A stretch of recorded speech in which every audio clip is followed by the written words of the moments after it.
severe eye irritation, microscopic chemical warfare, mummified eye sockets, ancient worship, and the very first recorded labor strike in human history. None of these things cross your mind when you pick up a cutting board and slice an onion for dinner.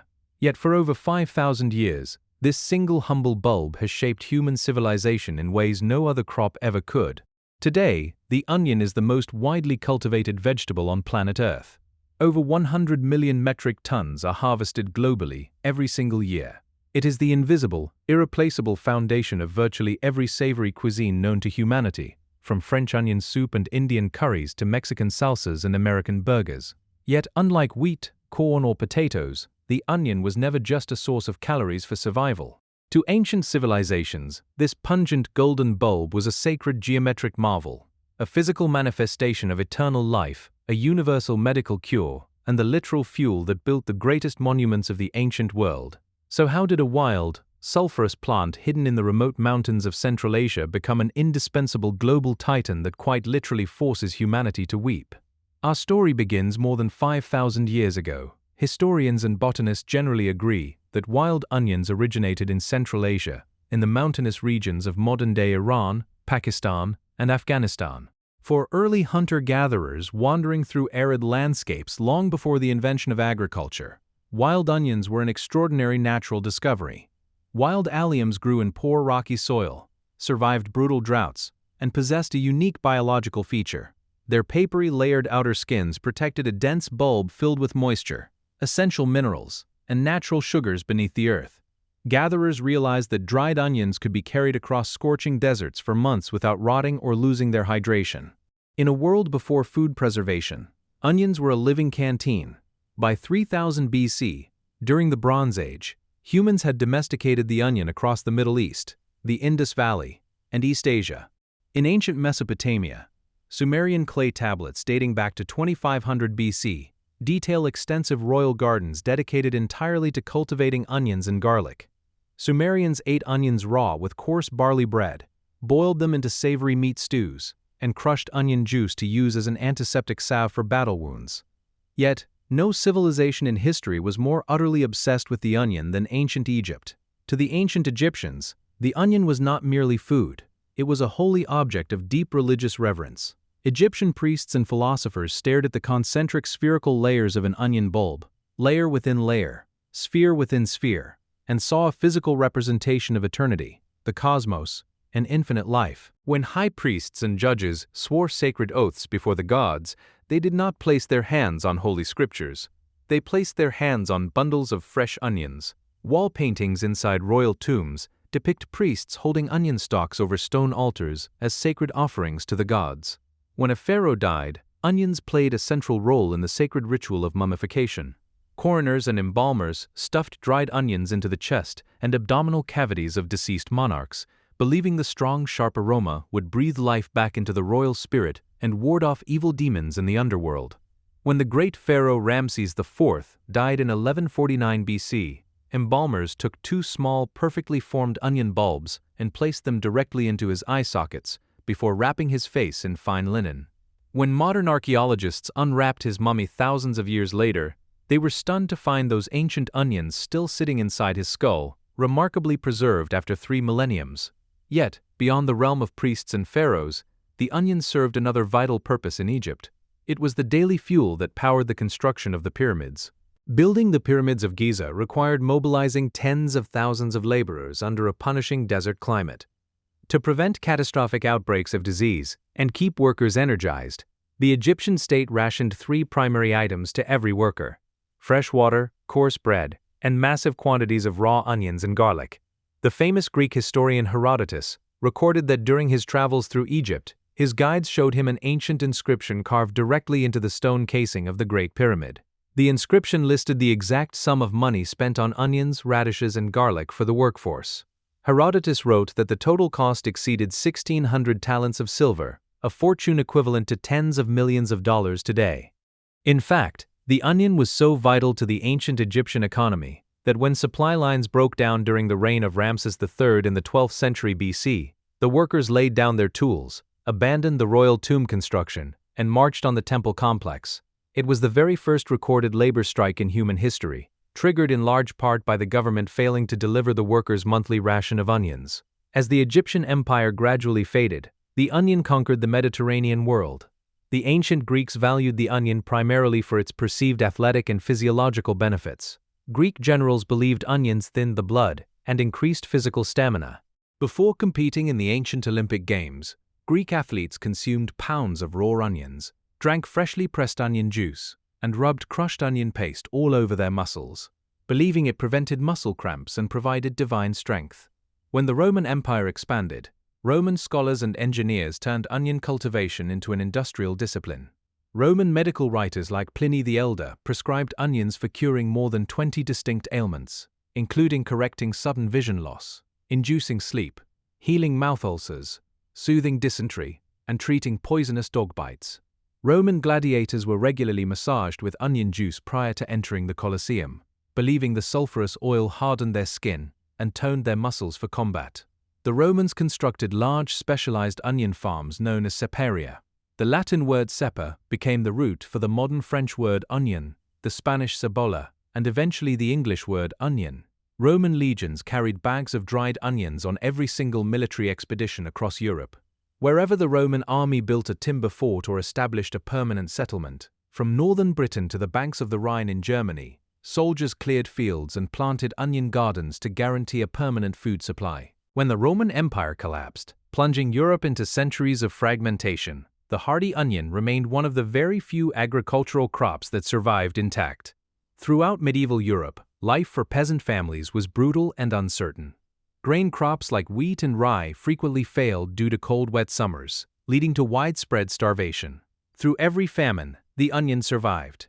It grew quietly beneath the soil, untouched by surface frost, providing vital nutrients and sulfur compounds that boosted immune systems during long winters. Onions became so deeply woven into medieval feudal society that poor tenant farmers used bundles of onions to pay their annual house rent to feudal landlords. Wealthy families gave decorative baskets of sweet onions as traditional wedding gifts to brides and grooms to symbolize fertility and prosperity. Yet, despite its ubiquitous presence among the poor, European nobility maintained a deep snobbery against the onion. High society doctors claimed that onions generated crude, hot humors in the blood fit only for common laborers. Wealthy elites refused to serve raw onions at royal banquets. It would take a global maritime crisis and a terrifying medical mystery to elevate the humble onion into an indispensable global commodity. By the 16th century, European powers were launching massive oceanic voyages to explore, trade, and build colonial empires across the Atlantic and Indian Oceans. However, long-distance sailing introduced a horrifying biological enemy: scurvy. Scurvy was caused by severe vitamin C deficiency resulting from months at sea without fresh fruits or vegetables. Sailors suffered decaying gums, reopening of old wounds, internal hemorrhaging, and sudden death. On many long voyages, up to 2/3 of a ship's crew died from scurvy before ever reaching land. Naval captains and surgeons quickly discovered a natural preventative weapon. Scurvy-free ships were ships stocked with onions. Onions are rich in vitamin C and possess natural antimicrobial compounds. More importantly, their dry, papery outer skins protected the internal bulb from mold and moisture, allowing onions to remain fresh inside wooden crates during months of oceanic travel. European navies began ordering merchant ships and warships to store thousands of pounds of fresh onions before setting sail from ports like London, Lisbon, and Amsterdam. A single onion a day kept entire crews alive, making global ocean trade and colonization possible. In 1493, Christopher Columbus loaded European onion cultivars onto his ships during his second voyage to the Americas, planting the first European onions in the Caribbean soil of Hispaniola. However, when European settlers pushed into North America, they discovered that indigenous Americans had already been consuming native wild onions for thousands of years. Native American tribes harvested wild alliums across prairies and riverbanks, using them as flavorful seasonings, medicinal poultices for bee stings, natural dyes for woven baskets, and body paint for rituals. In fact, the major American metropolis of Chicago owes its very name to the humble wild onion. Local Native American tribes called the marshy area near the southwestern shore of Lake Michigan Chickaqua, which translates from the Miami, Illinois language to wild onion or smelly place, because the riverbanks were covered in dense fields of pungent wild garlic and ramps. When French explorers arrived in the region in the late 1600s, they adapted the native word Chicago into the French spelling, Chicago. Back in Europe, the upper classes were finally abandoning their centuries-old snobbery against the onion. In 17th-century France, royal chefs serving King Louis XIV made a revolutionary culinary discovery. They realized that if you sliced onions paper-thin and cooked them very slowly over low heat in butter, a chemical transformation occurred. The harsh, stinging sulfur compounds evaporated, and the natural sugars inside the onion caramelized, turning the bitter bulb into a sweet, rich mahogany paste. French chefs created classic French onion soup, topping it with toasted bread and melted cheese. The dish transformed a rustic peasant staple into an iconic masterpiece of French haute cuisine served in the grandest palaces of Paris. The onion had officially conquered every social class on Earth, yet as global consumption exploded into millions of tons, scientists were left baffled by a question that had intrigued humanity for thousands of years. Why does cutting an onion make us cry? For thousands of years, people assumed that onions caused tears simply because of their strong smell or acidic juice. It was not until the mid-20th century that plant biochemists unlocked the incredible chemical warfare system hidden inside every single onion cell. In the wild, animals and insects love to eat sweet, nutrient-dense plant bulbs buried underground. To protect itself from being devoured by rodents and pests, the onion evolved an extraordinary biochemical self-defense mechanism. Inside an undamaged onion cell, two key chemical ingredients are kept strictly separated in different internal compartments. An enzyme called alliinase and amino acid sulfoxides. As long as the onion remains whole, nothing happens. But the moment a predator bites into the bulb, or a chef's knife slices through the tissue, millions of plant cells rupture simultaneously. The enzyme and sulfoxides mix together, triggering a rapid series of chemical reactions that produce a volatile sulfur gas called Syn-Propanethial-S-Oxide. This invisible gas immediately wafts up from the cutting board and contacts the thin layer of moisture covering your eyeball. When Syn-Propanethial-S-Oxide mixes with the water in your eyes, it undergoes a chemical reaction that creates a mild, diluted solution of sulfuric acid. Your cornea possesses sensitive nerve endings that instantly detect the burning acid. Your brain receives a sensory alarm and immediately signals your lacrimal glands to flood your eyes with tears to wash the irritating chemical away. In essence, whenever you cut an onion for dinner, you are experiencing an ancient plant executing its chemical self-defense mechanism from beyond the grave. Over centuries of selective breeding, agriculturalists around the world learned how to manipulate these sulfur compounds to breed hundreds of unique onion varieties, tailored to local soils and tastes. In sandy soils with low sulfur content, farmers produced sweet onions containing far less sulfur and significantly higher water and sugar content. This led to world-famous regional sweet onions, such as the Vidalia onion in Georgia, the Walla Walla in Washington state, and the sweet Bermuda onion. The Vidalia onion became so famous that the United States federal government eventually granted it official trademark protection, declaring that true Vidalia onions could legally be grown only in 20 specific counties in Georgia. In Southeast Asia, small, intensely aromatic shallots became the foundation for curry pastes and street foods. In Mexico, sharp white onions were cultivated to cut through the heavy fats of meats and tacos. In Europe and the Americas, deep purple-red onions provided vibrant color and crisp texture for fresh salads. By the early 20th century, the onion was no longer just a backyard garden crop. It had evolved into a massive commercial commodity traded on global agricultural exchanges. And in 1955, the onion became the center of a financial crime that shocked the United States and broke the American stock market. In 1955, two wealthy commodity traders named Sam Siegel and Vincent Kosuga decided to execute one of the most audacious financial schemes in American history. They attempted to corner the entire United States onion market. Siegel and Kosuga realized that onion futures were actively traded on the Chicago Mercantile Exchange, the world's largest agricultural market. Operating quietly through front companies and shell accounts, the duo began purchasing vast quantities of physical onions and futures contracts across the country. By late 1955, Siegel and Kosuga had bought up nearly 30 million pounds of onions, effectively controlling over 90% of the entire available onion supply in the United States. Once they held a complete monopoly, they contacted food processing corporations, restaurant chains, and grocery store conglomerates. They forced buyers to purchase onions from them at artificially inflated prices, generating millions of dollars in personal profit. When agricultural buyers refused to pay the extortionate prices, Siegel and Kusuga threatened to flood the open market with their onion inventory to crush prices. When buyers still resisted, the two traders executed the second phase of their illegal scheme. They took massive short positions on onion futures contracts, betting millions of dollars that onion prices would crash to zero.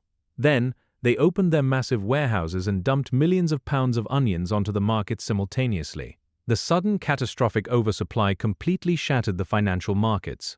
The price of a 50-pound bag of onions plummeted from $10 to less than 10 cents. In fact, onion prices dropped so low that a 50-pound burlap sack of onions was worth less than the cost of the empty burlap bag containing it. Thousands of independent American onion farmers were wiped out overnight, forced into bankruptcy as their crops rotted in fields because shipping them to market cost more than the onions were worth. Millions of pounds of rotting onions accumulated in Chicago storage units and landfill sites, creating a stench that hung over Midwestern towns for months. The financial devastation and public fury were so immense that the United States Congress launched immediate federal investigations.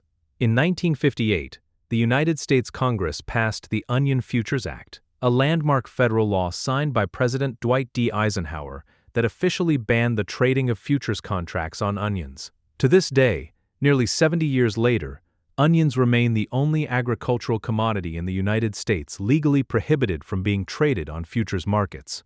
While American markets strictly regulated the onion, across the globe, the onion was becoming a volatile geopolitical weapon. Today, global onion production exceeds 100 million metric tons per year. China and India dominate global production, harvesting more than half of the entire world's onion supply, followed by Egypt, the United States, and Turkey. In India, the onion is far more than an essential ingredient for daily curries and biryanis. It is a politically explosive commodity capable of destabilizing governments. Because the average Indian household consumes onions daily, any sudden price spike caused by monsoon flooding or drought creates severe economic panic. In 1980, skyrocketing onion prices became a central campaign issue that helped sweep Prime Minister Indira Gandhi back into national power. In 1998, a massive national onion shortage caused prices to quadruple, resulting in civil street protests that brought down the local government in Delhi. To this day, Indian politicians closely monitor daily onion wholesale prices. When shortages occur, the government frequently issues emergency bans on onion exports and deploys armed guards to secure municipal onion storage warehouses from black market cartels. At the same time, agricultural scientists are pushing the onion into the modern technological era. After decades of advanced genetic research and selective crossbreeding, plant scientists in Japan and the United States successfully created the world's very first tearless onion. By suppressing the specific gene responsible for producing the alliinase enzyme, scientists created an onion that can be chopped, sliced, and diced without releasing Syn-Propanethial-S-Oxide gas, allowing chefs to cook without shedding a single tear. From a wild, sulfurous root clinging to the Rocky Mountain slopes of ancient Central Asia to the sacred embalmed eye sockets of Egyptian pharaohs. From the grueling manual labor of the pyramids to the high-stakes trading floors of Chicago and the political rallies of New Delhi, the onion is far more than a simple vegetable sitting quietly in your kitchen pantry. It is a 5,000-year-old survivor that nourished our ancestors, sustained ancient armies through brutal campaigns, cured diseases on ocean voyages, and fundamentally shaped the history of global cuisine. The next time you cut an onion for dinner and feel a tear roll down your cheek, take a moment to appreciate what is happening. You are not just preparing a meal, you are experiencing 5,000 years of human history fighting back. If this story changed the way you look at everyday food, hit the subscribe button and drop a comment telling us which ingredient we should investigate next.